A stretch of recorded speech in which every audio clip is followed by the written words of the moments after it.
സിനിമയിലൂടെ ഭയങ്കര ഇഷ്ടമുള്ള ഒരു നടനാണ് സുരേഷ് ഗോപി. പക്ഷെ ഈ ഒരു മീഡിയ വണ്ണിനോട് കാണിച്ച ഈ ഒരു ബിഹേവിയർ അത്ര നല്ലതായിട്ട് തോന്നിയില്ല.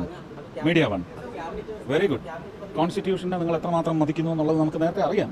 ഒന്നുകൂടി ഉറപ്പിച്ചത്. Thank you. എന്തോന്ന് പോലും നിങ്ങൾ എന്താ ചോദിച്ചത്?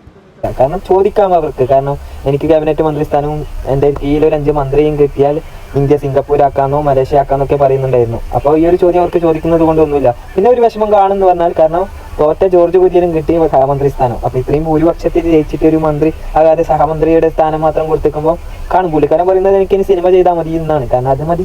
കാരണം ഇത്രയും വോട്ടിന് ജയിച്ചിട്ട് ഒരു വിലയില്ലെങ്കിൽ തോറ്റാൾക്ക് കിട്ടുന്നുണ്ടെങ്കിൽ തോറ്റിട്ട് മന്ത്രി ആയാലായിരുന്നു നല്ലതെന്ന് തോന്നിക്കാണും. അതാണ് ഈ ഒരു വീഡിയോയില് അത് പോലും ചോദിച്ചപ്പോൾ ഉള്ള ഒരു റിയാക്ഷൻ ആണ് നമ്മൾ കണ്ടത്. എന്തായാലും സാറല്ല, എന്തായാലും സിനിമയിലൂടെ നമുക്ക് ഏറ്റവും ഇഷ്ടപ്പെട്ട നടൻ തന്നെയാണ് സുരേഷ് ഗോപി. സിനിമ അഭിനയിക്കുന്നതായിരിക്കും നല്ലതെന്നാണ് എനിക്ക്